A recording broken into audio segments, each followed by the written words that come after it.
There you go. Okay. Why the last 2.5 million years? Um, mainly the main reason is that climate started fluctuating rather wildly round about 2.5 million years ago, having been more or less stable for the previous 200 million years. Odd. Uh, Geologically, it's a very young period. Most of the rocks of Alston Moor are of Carboniferous age, over 300 million years old, and here we're talking about the last couple of million years. Um, and the excitement, the geological excitement, has been glaciation, a whole sequence of glacial phases separated by interglacials.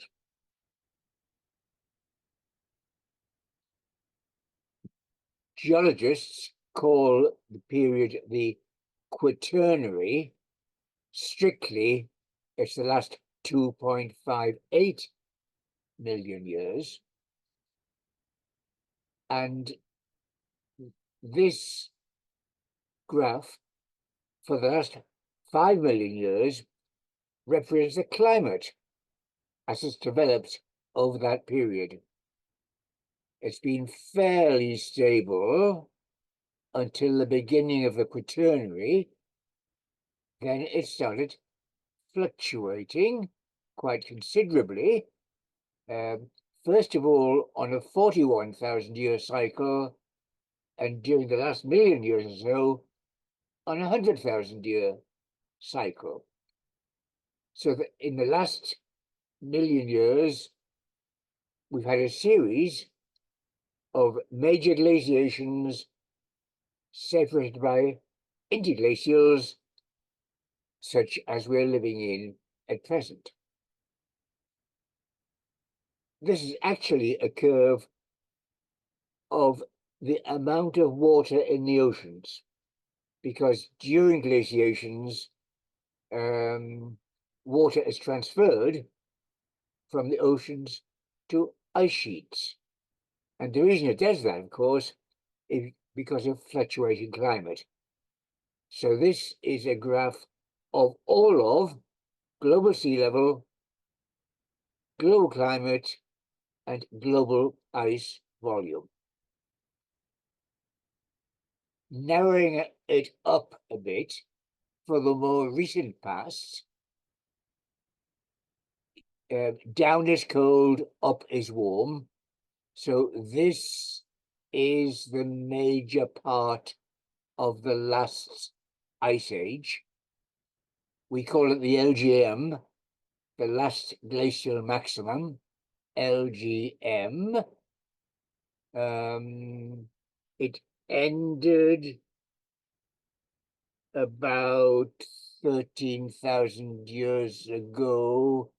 There was a mild episode, and then it got very cold again for a last kick of the last ice age from about 12,000 years ago to about 11,000 years ago.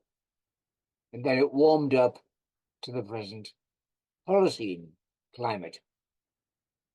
So LGM, mild episode, very cold episode in the fairly recent past, and then the present interglacial.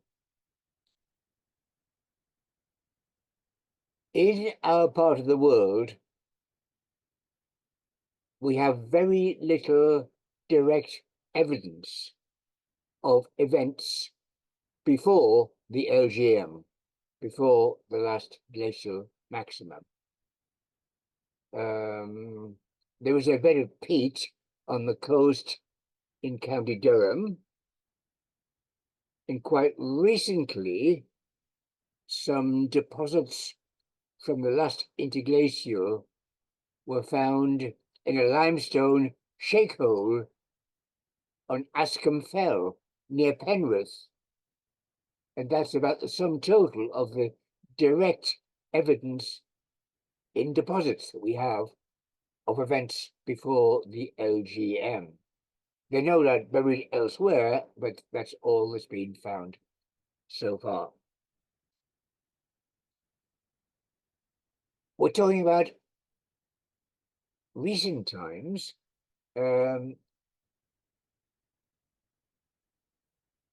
Already there were humans living in Britain before the LGM. Neanderthals were around until about 40,000 years ago, and early Homo sapiens probably overlapped with them in England. We don't know about Scotland. When that final cold pick happened between 13 and 11,000 years ago, agriculture, Neolithic agriculture, was already developing in the Near East. So even in human times, the end of the LGM is a very recent event.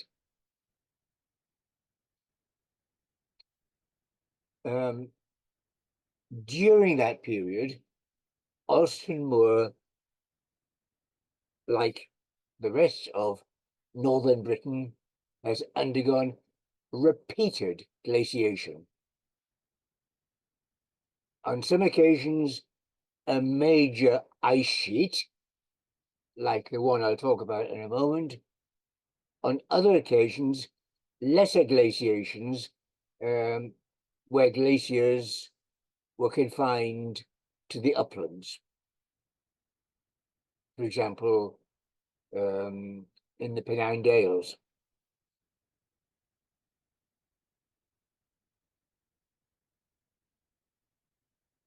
So this is a map which shows lots of things, but the important thing is that the blue line is the boundary of the LGM, the last ice sheet, the one which reaches maximum extent about 25,000 years ago. It was joined up with Scandinavian ice across the North Sea, so that the central and northern North Sea was completely full of glacier ice. It covered the whole of Scotland, the whole of Ireland, and England as far south as that wriggly blue line. So you can probably see that the North York moors escaped glaciation, but there was a lobe of ice down in the Vale of York to some distance past the city of York. In the Midlands, ice reached to about Wolverhampton, and it stretched down the Severn Valley and covered the greater part of Wales. The red line is the extreme limit reached by any glaciation in Britain. And this was the glaciation that occurred about 400,000 years ago, and it got as far as the northern suburbs of London, Finchley to be precise.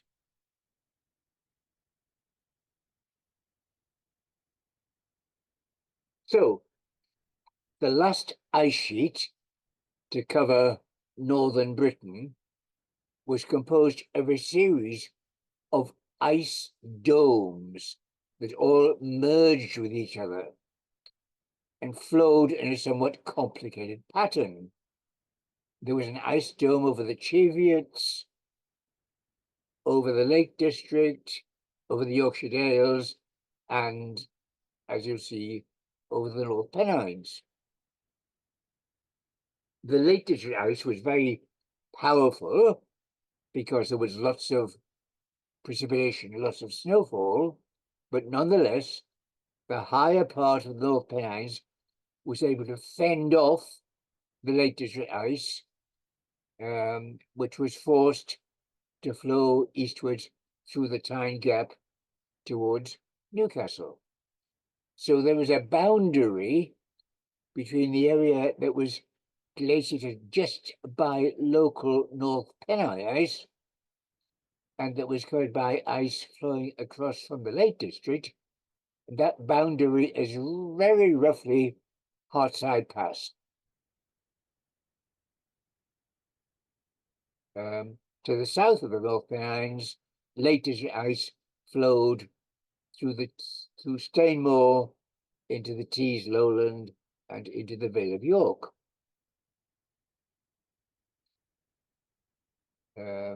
This is a little more detail, again showing the North Pennines, the Alston block, with ice radially flowing from a centre in the general Crossfell area, and there's the ice coming through the Tyne Gap and over Stainmore.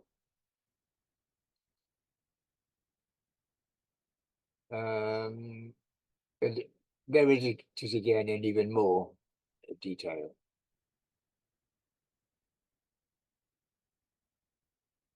The evidence for the direction of flow of ice comes from various sources, but one is the existence of erratic boulders, stones that have come from somewhere else.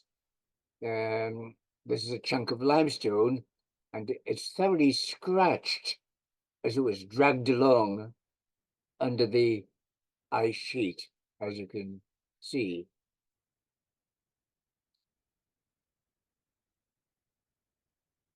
So that's the background.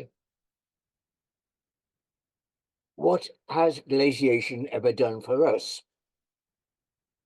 Well, it's played a large role in creating our landscape.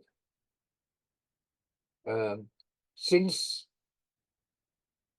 Alston Moor and the North Pennines have been glaciated many times, both by ice sheets and by lesser local mountain glaciation, it's had a major effect upon the shape of the landscape.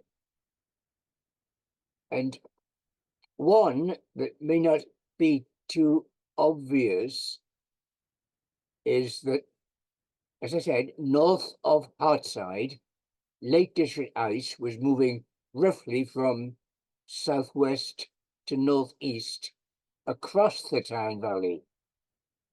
It wasn't a glacier flowing down the Tyne Valley, it was an ice sheet flowing across the Tyne Valley. And in so doing, it tended to smooth the slope that was lee with respect to ice movement and to steepen the slope that was facing into the moving glacier, into the moving ice sheet. And you can see that valley asymmetry picked out here.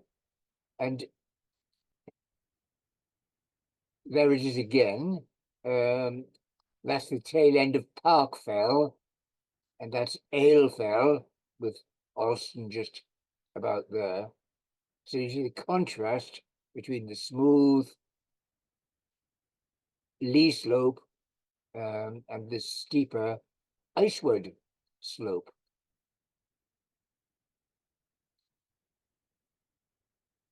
And on that steeper iceward slope, ice-facing slope, because the rocks are in strata, the Carboniferous strata are alternating strong and weak beds.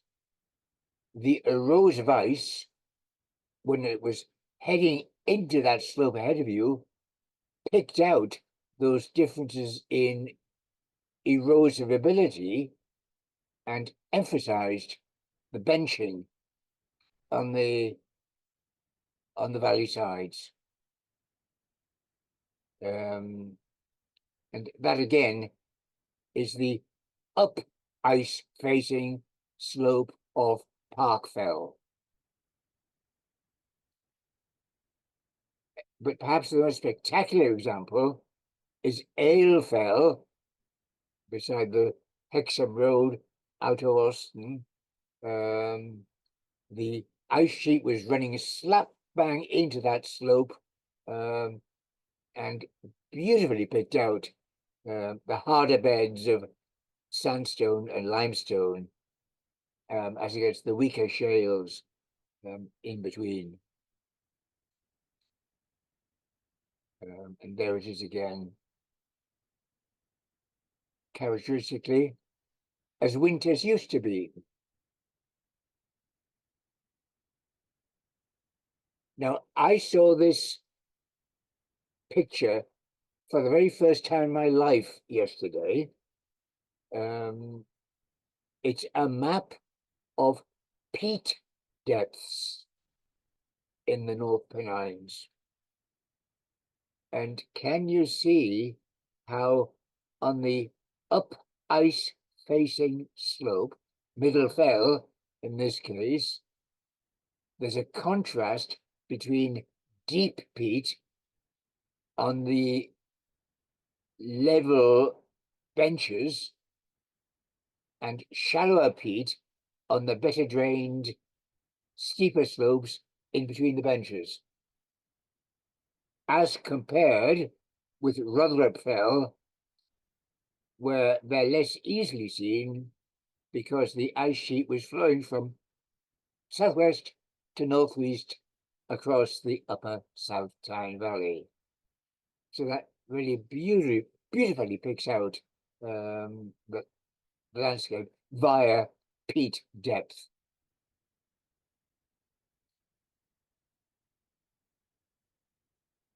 Another erosive activity of the ice. Some of you will know the Bulman Hills. I know we have a Bulman in the audience. It's spelled differently. This is the Pennine Way, running from Garrigill up onto Crossfell, which is here. And not far before you get towards the summit, if you look back northwards, what you see is a thick mound of limestone. It's a slab of limestone, which, going back one slide, has been transported from ice, by ice, from near the summit of Crossfell. So the Crossfell ice dome dragged that slab of limestone. It's part of the great limestone, the thicker limestone, about what? A mile northwards. So it's a huge glacial erratic, if you like. We call it a raft rather than an erratic when it's this scale. There it is again, a more distant view. In fact, there are three separate Bulman hills, all great slabs of limestone dragged from somewhere in the foreground. There's one of the others. And one smaller raft was dragged another mile or two towards the valley of the Blackburn. Those who know it, that's the Cashburn there. And there's that little mini raft isolated by itself. And since these rafts of limestone are in the middle of peat bog, they have quite a different flora. Limestone loving plants, for example, grow on these Bulman. hills.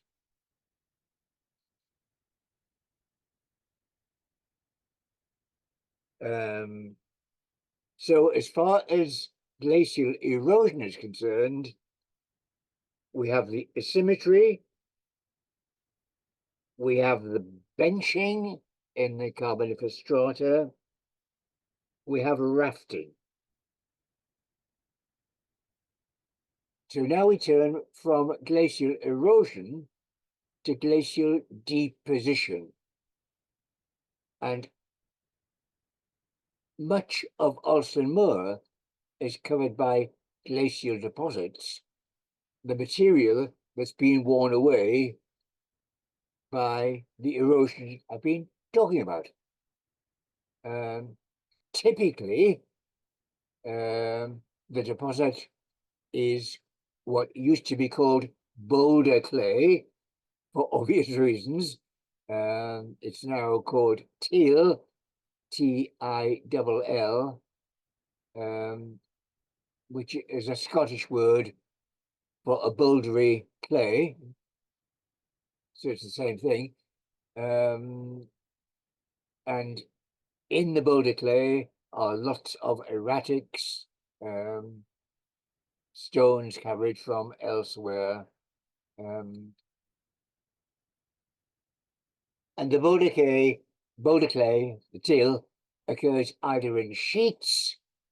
So, for example, these fields in the foreground will be underlain by sheets of boulder clay. Very many farmers' fields are on boulder clay. Your gardens are probably on boulder clay. But sometimes, locally, the boulder clay, the till, has been molded into oval hills, like this one, which is alongside the back road to Garrigill from Alston, and there are others downstream from the Brewery Bridge in Alston. And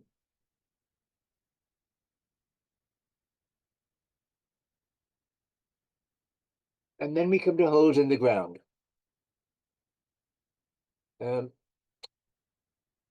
Most of you will be familiar with what are locally called shake holes.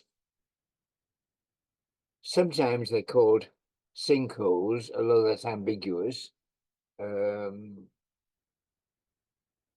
And they're all over the place on Alston Moor. There will be thousands and thousands of them wherever limestone, a bed of limestone, is covered by a not too thick layer of boulder clay. They're often filled with rubbish as a means of getting rid of it before local authority services are as relatively good as they are now. This is a view above Tyne Head. And I know some of you are going to say, those aren't shake holes, they're bell pits. Yes, there is a bell pit, but most of them are shake holes.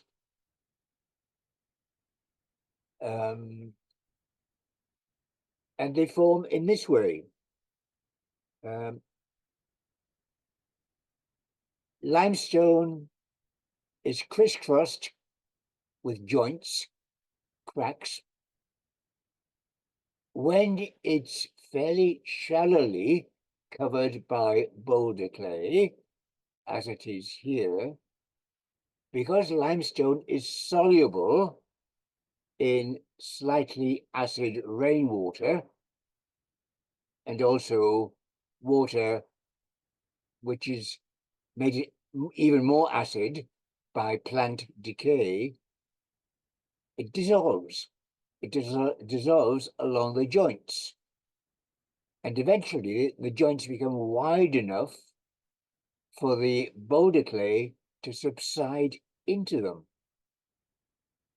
And so it goes on, and so it goes on. And eventually you're left with a shake hole with you have the curious anomaly of acidic types of vegetation, heather, acid grassland above, while limestone below has caused the landscape to develop. A slide I love, which is not on Alston Moor, it's a picture taken from the Midland Railway between Carlisle and Settle. That's Ingleborough in the background.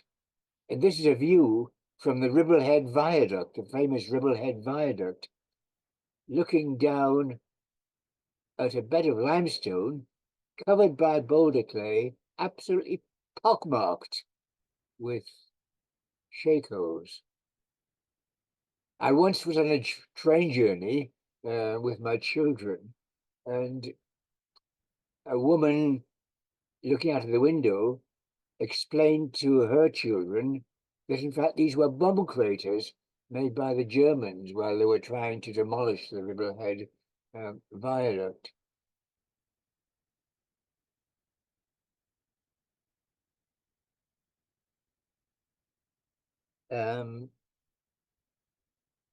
Okay, so I've talked about the erosional effects of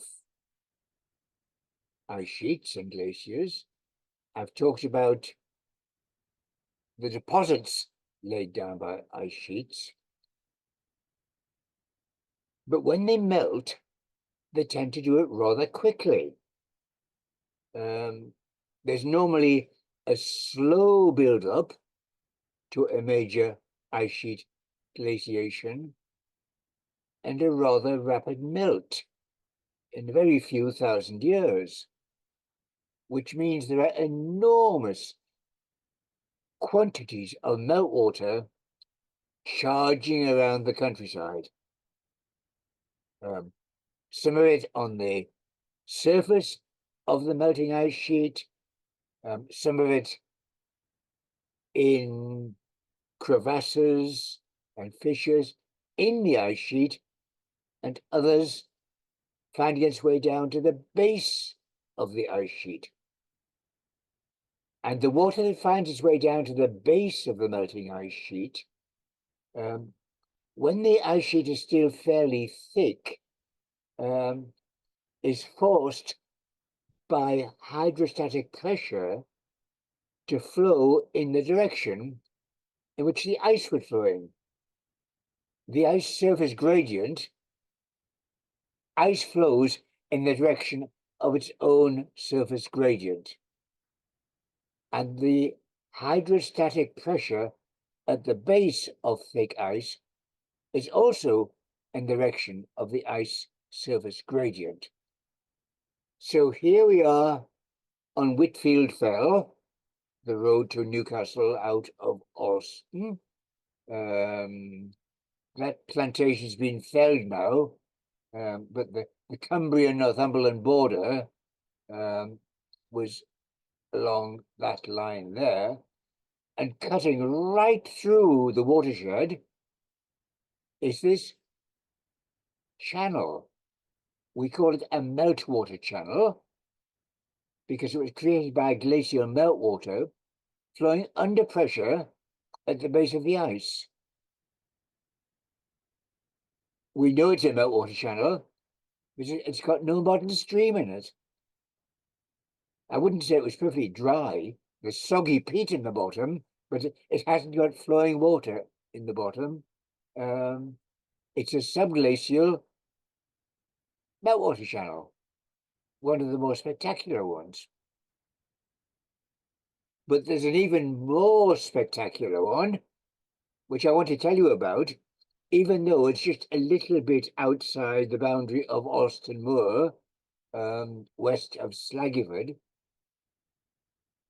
It's called the Butt Hill Channel. It's much larger than the Whitfield Channel I've just showed you, because it was carrying water from the Lake District, the Vale of Eden, a vast catchment area across the lowest point in the North Pennines into the South Tyne system, the Butt Hill Channel. Here's another view of it. There it is, cutting right through the divide. What you're seeing, by the way, is a patchwork of heather burning on both sides of the watershed. So there's the Butt Hill Channel. I was there on a wet day. It was wet, but there's no stream in the bottom of the channel. And where it emptied into the head of the Geltburn, it created a beautiful fossil waterfall. That's the modern stream, trickle really, but this huge face of limestone, the Great Limestone, is a relict waterfall. It was formed under the ice, under the melting ice, by that huge volume of ice, water pouring over from the Lake District and the Vale of Eden. This is it looking back down, and this is a more general view. There's the meltwater channel behind, and there's the fossil waterfall.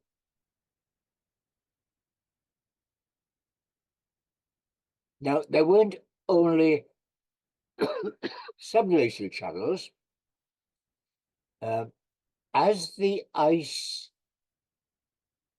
melted, it became thinner and thinner, and eventually became confined to the valleys. So what had been an ice sheet covering hill and dale alike broke up into valley glaciers, with one flowing down the South Tyne, which in this case is from right to left. And in this case, meltwater, which was running off the now ice-free uplands, found its way to the ice margin, and it flowed along the ice margin for some distance before it could find a way down under the ice. So this is a so-called marginal meltwater channel. If you want to know where you are, that's the golf course. This is Nattrass Gill. That's the main road to Yadmos. So a marginal meltwater channel, which eventually found its way under the ice and poured down towards the valley floor. And this is called a chute, S-H-U-T-E. When marginal water finds its way underground, it's called, under ice, it's called a chute. And just notice that little dimple in the hillside there. That's a minor chute from some later stage.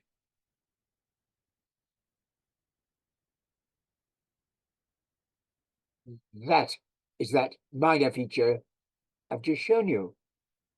It's a totally dry valley, which has no reason to be there. It was formed by meltwater during deglaciation.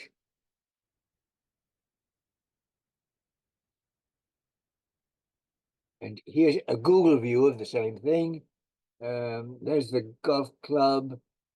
Here is the marginal meltwater channel, and there is the chute of Nattrass Gill running down to the South Tyne. I think those queer markings are something to do with the golf course.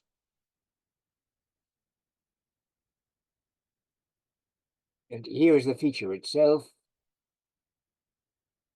And that must have been taken this time of the year because that is heather burning for grouse on Rotherham Fell.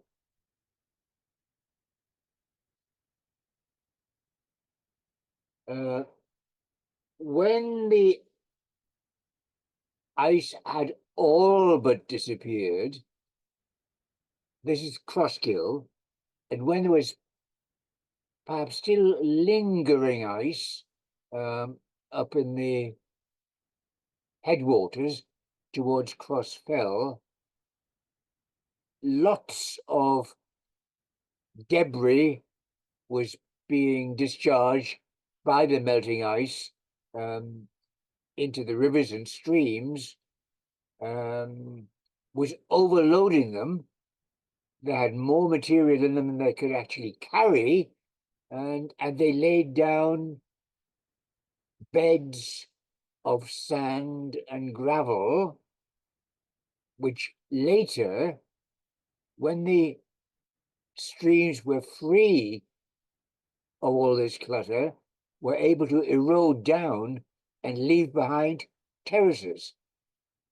So this, for example, is almost certainly an outwash terrace, outwash of material from the melting glacier further upstream.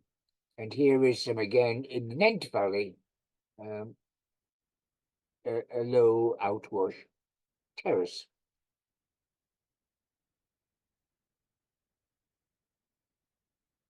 And the cold climate didn't end with glaciation, particularly during that late cold kick. It was actually 12.9 to 11.7 thousand years ago. There was intense frost activity on the now ice-free areas, and the frost broke up and shattered the sandstones in particular. So, for example, the screes below the summit of Crossfell almost certainly originate from this late cold phase. We better give it a name. Its international name is the Younger Dryas, Dryas. Dryas is the name of a mountain plant, which is which is one of the rarities of Upper Teesdale today. So we call it the Younger Dryas, or in Britain, it's called the Loch Lomond Stadial, because there's good evidence for it at the foot of Loch Lomond Stadial. So 12.9 to 11.7 thousand years ago, Younger Dryas, Loch Lomond Stadial. Cold climate features like block scree, like patterned ground. This is on the summit of Crossfell, and my old thermos is in the middle of a stone polygon, I suppose you could call it, which is the result of repeated frost action, sorting the finer and the material in the soil. If it's fairly flat, you have stone polygons. If it's on a slope, you have stone stripes. Again, these are fossil features, almost certainly dating from that Younger Dryas period, 12.9 to 11.7 thousand years ago. And finally, I think, high on Crossfell and the Dunfells, there's a frost climate even today. And one of the features is called a ploughing block.